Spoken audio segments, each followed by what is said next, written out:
今天要分享的生酮饮食食谱是酥到掉渣的中式酥皮，我用它做了低碳叉烧酥，但只做了4个，根本不够分。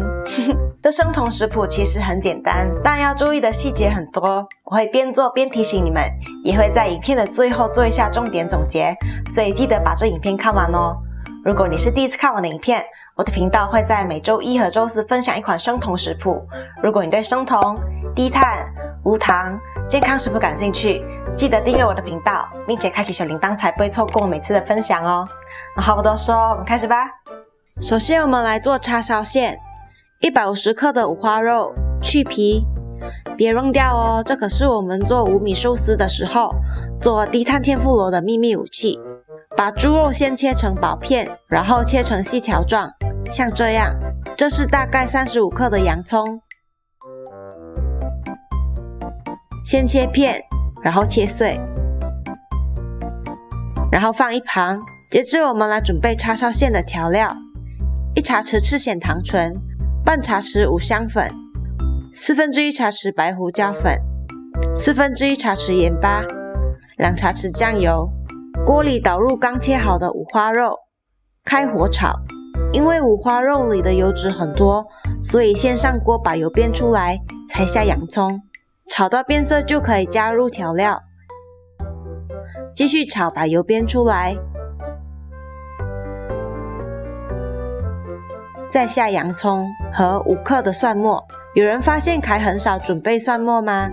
因为我们家的冰箱里总是有准备好的蒜末，几乎每天炒菜都会用到，所以很方便。这是炒到最后煸出来的油，我们要尽量沥出来，不然在烘烤的时候会流出来。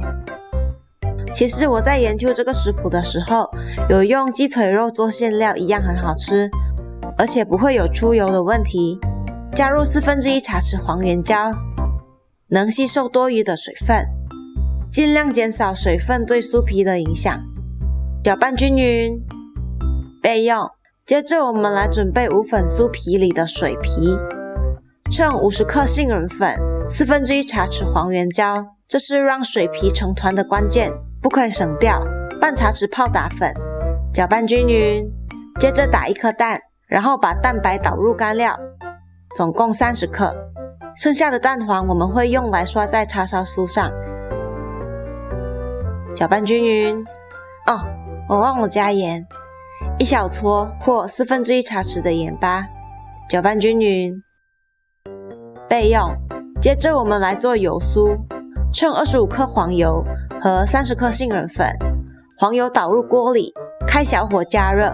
黄油里的水分会影响起酥效果，所以要把黄油加热到水分蒸发哦。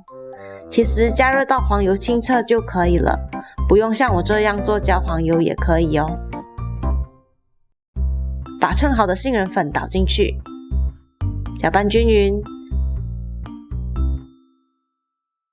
盛出来分大概12克的4等份，接着把水皮分成各20克的4等份，先揉成圆柱形，然后用擀面杖把它擀长。放上平分好的油酥，尽量抹匀。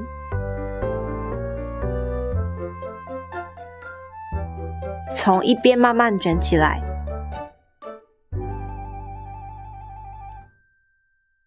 接着像这样隔着保鲜膜卷起来，这样皮才不容易破哦。接着收口，小心把它整成圆形，隔着保鲜膜擀成圆形。因为这酥皮很容易破，水皮包入油酥后，尽量不要用手直接碰它。在擀面之前也确保保鲜膜铺平整，不然擀好了不小心拉到保鲜膜，酥皮撑开就破了。放入内馅，然后隔着保鲜膜把它收口包起来。可能有人会问，那能不能先卷油酥，再切分成4份呢？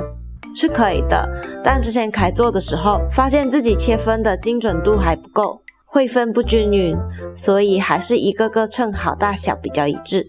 收口后就可以像这样用保鲜膜包起来，把它稍微拧紧整形。哒哒！又失焦了。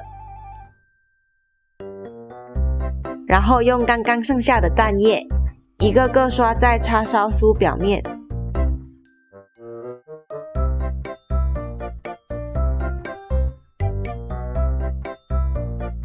送入一热烤箱175度，10分钟后拿出来，再刷上蛋液，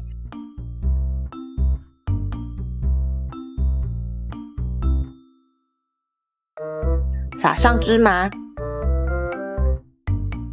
一样温度再烤15分钟。